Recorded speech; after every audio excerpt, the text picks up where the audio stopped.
Pemirsa, terpidana kasus pembunuhan Dini Sera Afriyanti, Gregorius Ronald Tanur akhirnya resmi mendekam di penjara. Pada Minggu malam ia digelandang ke Rutan Kelas 1 Surabaya. Karena telah sempat bebas, Ronald Tanur kembali menjalani masa pengenalan lingkungan di Rutan Kelas 1 Kota Surabaya.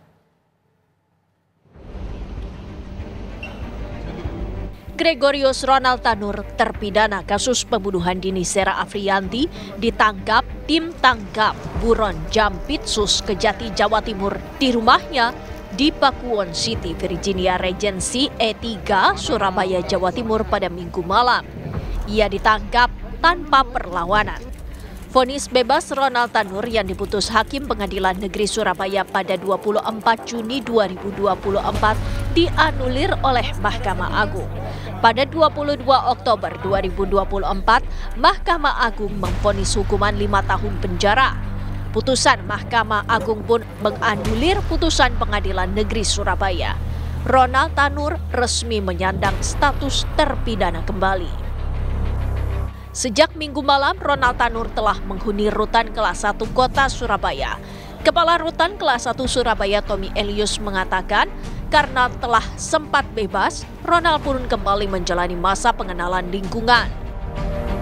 Berdasarkan putusan Mahkamah Agung yang menganulir putusan MA nomor 1446 tanggal 22 Oktober 2024 pada hari Minggu jam 19 dalam kondisi sehat, aman, Ronald Tanur dieksekusi sementara ditempatkan di Rutan Kelas 1 Surabaya.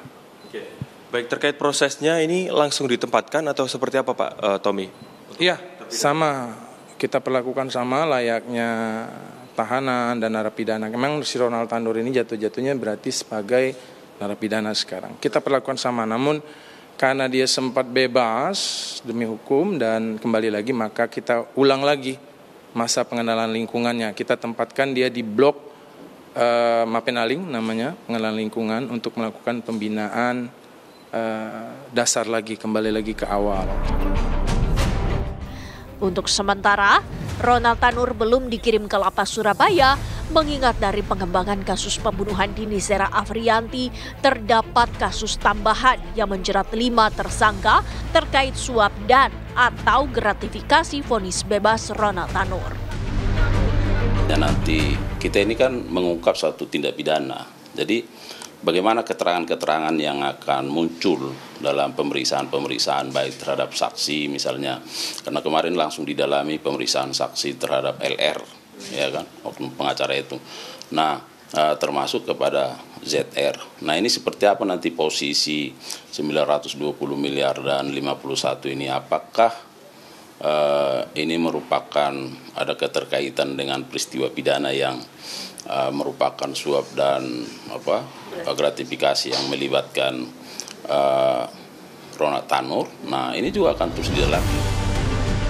Sebelum Ronald Tanur ditangkap, sebelumnya pada 23 Oktober 2024, Kejagung menangkap 3 hakim PN Surabaya dan seorang pengacara terkait dugaan suap vonis bebas Ronald Tanur. Dan terakhir pada 25 Oktober 2024, Kejagung pun menangkap mantan pejabat Mahkamah Agung yang diduga terlibat dalam dugaan suap hakim yang memvonis bebas Ronald Tanur. Dari Surabaya, Jawa Timur dan Jakarta, tim TV One mengabarkan.